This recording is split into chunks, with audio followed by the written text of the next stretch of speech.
मौत का फरमान। राजस्थान के एक पुराने गांव में, जहां आज भी पंचायत का फैसला कानून से बड़ा माना जाता था, जहां लोगों की जिंदगी कुछ ताकतवर लोगों के इशारों पर चलती थी, उसी गांव में एक पुरानी हवेली थी और उसमें बैठता था सरपंच रणवीर सिंह। उसका एक इशारा और पूरा गांव चुप हो जाता था। लोग कहते थे उसके खिलाफ जाना मौत बुलाना। गांव में कोई खुलकर नहीं बोलता था। खेतों के झगड़े, पैसों की उधारी, लड़कियों की शादी, सबका फैसला पंचायत करती थी और पंचायत का फैसला आखिरी शब्द होता था। फरमान। एक रात गांव के किसान हरिया के घर एक चिट्ठी पहुंची। उस पर लिखा था, तूने पंचायत की बात नहीं मानी, अब तेरी मौत तय है। हरिया डर गया।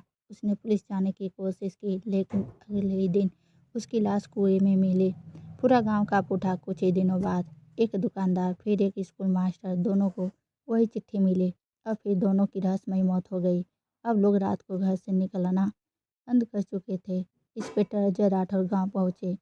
उन्हें लगा कोई डर फैलाकर लोगों को मार रहा है। उन्होंने सभी चिट्ठियां देखी।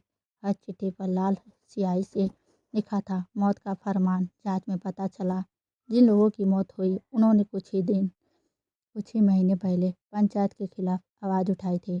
अब शक गया सरपंच रणवीर सिंह पर, लेकिन उसके खिलाफ कोई गवाही देने को तैयार नहीं था। एक रात इंस्पेक्टर अजय सिंह को भी वही चिट्ठी मिली, जांच बंद कर दे वरना अगला नंबर तेरा होगा। लेकिन अजय नहीं डरे। अजय ने रात में हवेली पर छापा मारा। अंदर एक गुप्त कमरा मिला, जहां रखे थे नकली दस्तावेज, हथियार और उन लोगों की फ़ोटो जिन्हें सजा दी गई थी। रणवीर सिंह पंचायत के नाम पर लोगों की ज़मीन हथियाता था, विरोध करने वाले को धमकाता और फिर मौत का फरमान भेजकर ख़त्म कर देता। पूरा गांव डर के कारण चुप रहता था। जब पुलिस रणवीर को पकड़ने गई, उसने गोली चला दी। हवेली में अफरा तफरी मच गई, लेकिन आखिरकार रणवीर पकड़ा गया। रणवीर के जेल जाते ही लोगों पहली बार खुलकर बोले। कई पुराने राज सामने आए। गांव वालों ने कहा, हम सालों से डर में जी रहे थे।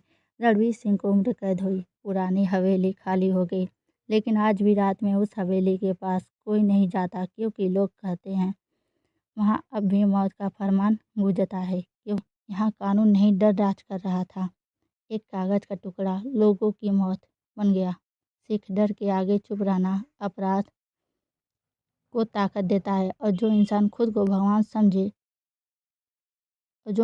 को भगवान समझने लगे, उसका अंत तय होता है।